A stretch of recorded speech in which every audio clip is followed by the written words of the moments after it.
I wanted to add a pop of color to my new front porch, so my first thought was flowers. But you know, it's the middle of summer, so I stopped in to see my local horticulturist, Craig at Wilco. Hey, Craig, how's it going, brother? Hey, it's going good. Eric, welcome back. Welcome back. Thanks, man. Well, I got this project in my house. I need to add some color to the front of my house. I've got this new door and deck stuff that I've got going, but I don't really have any good color. What do you recommend? I know we're kind of late summer here, so we're kind of getting towards the end of the season. Well, I've got some beautiful perennials here. 1 gallon, some gaillardias, 2 different shades. We've got some azaleas here, and then I got a perennial dianthus. Got some nice starters, larger pots. You can add a rhodie in there for probably a couple of years before it probably has to get transplanted. And the same thing with a hydrangea. That's a hardy version. Instant color, instant pop, beautiful color. Nice, and those perennials will last throughout the year. Oh, 100%. Like the annuals start to get a little worn out. Yeah, exactly. And what I put here is these are all starter fertilizers. So when you do plant, we'd add either some alfalfa, bone meal, kelp meal, or starter fertilizer in the bottom. So once we planted it in the pot, you put a little soil in the bottom, you'd add this. That attaches to the roots and it ensures you, I mean, that's an investment. We've spent, you know, some decent money on it. And what this will do is it just ensures it, you know, especially come fall time, when you plant it, you got 3.5 months of growth to protect itself with it. This is just an extra protection to do it. The blossom booster is, if you're not getting a little bit of bling, this will help it. It's a professional fertilizer that does awesome stuff. Nice. Awesome stuff. I try to go organic as possible because it's really good for the plants.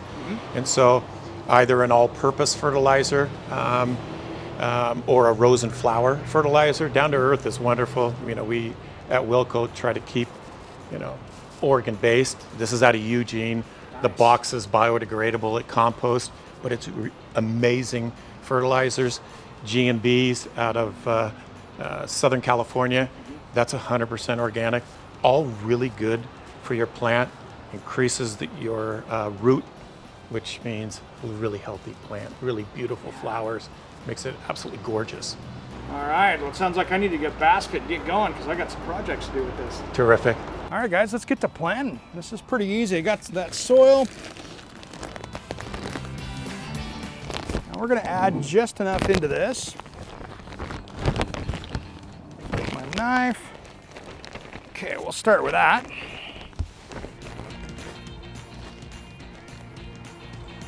All right, I think this is the bigger pot, so I'm gonna go with the bigger plant in that. Let's mix this up a little bit. I'm gonna make a nice little hole here in the middle. Might have to take some of that out. Now, this is the part where you gotta be really gentle. This thing is kind of root bound, as they all are. So my secret is always just kind of scrunch around the bottom here to get that to release like that. And then my secret is to go through and just kind of tear these roots up a little bit so they get to go another direction. I'm gonna tell where they were wanting to expand out. Don't want to get it too deep, but that's pretty good. So let me add some soil back into this. Nice thing is we're starting out with good soil, so I don't have to add a bunch of stuff to this stuff. If you're starting out of something out of your garden, that's where you need to really add that fertilizer. If I sweep this back out in the yard, it's just a happy part of the yard. Again, being really gentle with these. The last thing you want to do is bust off a plant you just bought. Just gonna loosen this up. Let gravity help myself. I'm not pulling on the plant, I'm just letting it fall out. Wow, those roots were definitely wanting to get out of there, so. Worst thing you can do on these is plant them too deep, so you kind of want to really pay attention to where that beginning soil height is and not go above it, because that's how you kill these plants. All right, that one's happy. Now I got to place them. Let's put them by the front door and see how they look. You know, guys, it's really that easy. Now, it's never too late to add that little bit of color. And don't forget, the hardest part, don't forget to water them.